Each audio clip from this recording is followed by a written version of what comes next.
Shalom saudari-saudari yang terkasih dalam nama Tuhan Yesus Kristus. Pada saat ini saya akan menyampaikan firman yang diambil dari kitab Lukas pasal 24 ayat 44 sampai 53 yang berbunyi, ia berkata kepada mereka, inilah perkataanku yang telah kukatakan kepadamu ketika aku masih bersama-sama dengan kamu, yakni bahwa harus digenapi semua yang ada tertulis tentang aku dalam kitab Taurat Musa dan kitab Nabi-Nabi dan kitab Mazmur. Lalu ia membuka pikiran mereka sehingga mereka mengerti kitab suci. Katanya kepada mereka, ada tertulis demikian, Mesias harus menderita dan bangkit dari antara orang mati pada hari yang ketiga. Dan lagi, dalam namanya berita tentang pertobatan dan pengampunan dosa harus disampaikan kepada segala bangsa, mulai dari Yerusalem. Kamu adalah saksi dari semuanya ini, dan aku akan mengirimkan kepadamu apa yang dijanjikan Bapakku. Tetapi kamu harus tinggal di dalam kota ini sampai kamu diperlengkapi dengan kekuasaan dari tempat tinggi. Kenaikan Yesus. Lalu Yesus membawa mereka keluar kota sampai dekat Betania. Di situ ia mengangkat tangannya dan memberkati mereka. Dan ketika ia sedang memberkati mereka, ia berpisah dari mereka dan terangkat ke surga. Mereka sujud menyembah kepadanya, lalu mereka pulang ke Yerusalem dengan sangat bersukacita. Mereka senantiasa berada di dalam bait Allah dan memuliakan Allah. Demikianlah firman Tuhan. Saudara-saudari yang saya kasihi dalam nama Tuhan Yesus Kristus, di sini saya mengangkat satu tema, yaitu bersaksilah bagi kemuliaan Kristus. Lukas adalah satu Injil yang memiliki poin dalam pemberitaannya mengenai Yesus. Dalam Lukas banyak menekankan mengenai teologi keselamatan yang kita lihat dalam pasal 19 ayat 10. Anak manusia datang untuk mencari dan menyelamatkan yang hilang. Kalimat ini dapat dianggap sebagai tema Injil Lukas. Lukaslah yang paling sering menggambarkan Tuhan Yesus sebagai juru selamat orang berdosa. Keselamatan ini ditunjukkan kepada semua bangsa. Kelahiran Tuhan Yesus berarti kesukaan besar untuk seluruh bangsa. Dan berita tentang pertobatan dan pengampunan dosa harus disampaikan kepada segala bangsa, mulai dari Yerusalem.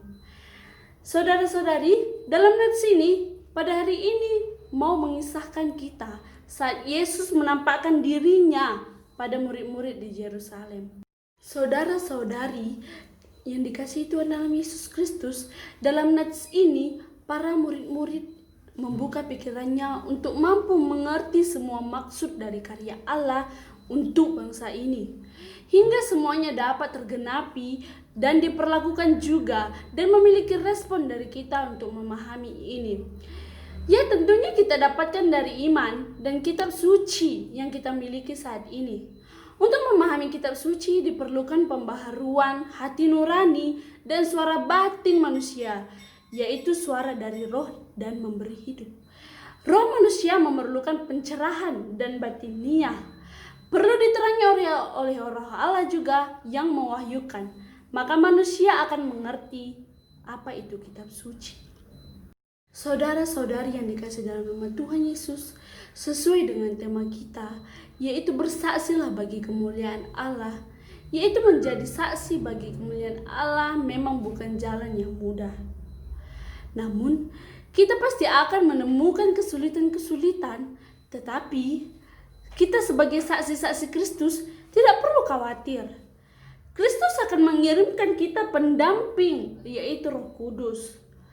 Ia akan menjadi kuasa yang akan bekerja dalam setiap langkah dan perjalanan kita.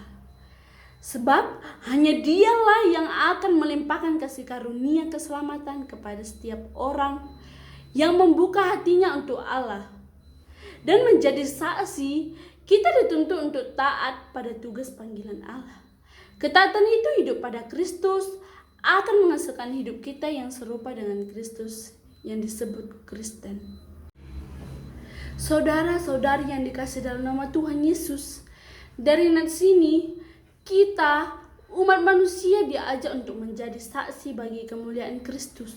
Sebelum Yesus naik ke surga, ia berpesan kepada kita, kepada murid-muridnya, supaya mereka menjadi saksi dari apa yang mereka lihat dan mereka rasakan.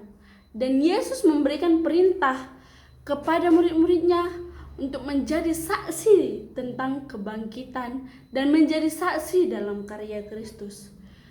Menjadi saksi Kristus di sini adalah kita benar-benar mengalami segala penyertaan Allah di dalam kehidupan kita. Menjadi saksi bagi dunia merupakan suatu tugas yang sangat berat. Namun, kita harus percaya dan yakin kepada Tuhan. Kita sebagai orang percaya kepada Tuhan sebagai alatnya untuk menjadi saksinya, dan kita, kaki kita, tangan kita, mulut sebagai penyambung lidah Tuhan untuk memberitakan firman dan kesaksian tentang kehadiran Tuhan di dalam kehidupan manusia. Tuhan senantiasa memberikan Roh Kudus yang senantiasa melindungi kita semuanya. Nats ini juga menjelaskan tentang kenaikan Yesus yang telah membawa kemenangan bagi semua orang. Dan Yesus mengajak pada semua orang untuk memberitakan kebenaran Tuhan dalam kematian dan kebangkitannya. Tuhan yang menderita, mati dan disalibkan pada hari yang ketiga, dan bangkit dari antara orang mati. Semuanya Yesus lakukan dalam rangka penyelamatan bagi keselamatan manusia. Semuanya termasuk muridnya telah menyaksikan kematian Tuhan Yesus Kristus. Saudara-saudari yang dikasihi Tuhan, dalam nama Tuhan Yesus Kristus, Allah menginginkan kita menjadi saksi dari kemuliaan-Nya. Bagaimana kita harus menyebarkan kabar mengenai penyertaan Allah yang begitu besar? Kebangkitan Yesus menjadi simbol bagaimana manusia secara universal diselamatkan dari maut dan dosa. Kita tidak boleh diam atas semua yang telah kita terima. Kita harus bersaksi akan kemuliaan itu bagi sesama dan juga melalui tindakan kita. Kita bisa belajar dari Suster Teresa yang setia melayani anak-anak dan orang tua di India, walaupun India pada saat itu sedang dihantui oleh penyakit kusta dan kelaparan. Kita juga belajar dari William Carey yang tetap teguh dalam menyampaikan kabar dan kesaksian akan Yesus sebagai misionari di India. Walaupun istri dan anaknya meninggal karena penyakit, kemudian David Livingstone yang tetap sabar dan teguh sebagai misionari untuk menyebarkan Injil di Afrika. Padahal Afrika dilanda kelaparan yang parah dan wabah penyakit yang mematikan. Namun mereka sanggup bertahan karena mereka telah dijamah kasih Kristus dan mereka dikuatkan oleh Roh Kudus yang senantiasa menaungi hidup mereka kemanapun mereka melangkah. Itu juga yang harus kita imani dan kita percaya dalam usaha kita untuk menjadi saksi Kristus. Kita tidak perlu takut karena kita dikuatkan oleh Allah dan diperlengkapi oleh Roh Kudus. Saudara-saudari yang dikasihi Tuhan Yesus Kristus, hendaklah kita hidup sebagai saksi Kristus yang telah dahulu bersaksi kepada manusia.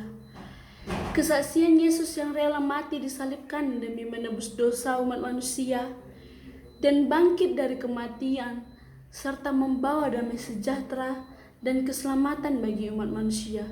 Itulah tindakan kita sebagai saksi Kristus di dalam hidup ini. Semoga kita selalu dikuatkan dalam segala usaha kita. Salam sehat, Tuhan memberkati dan memperlengkapi kita dengan Roh Kudus. Amin.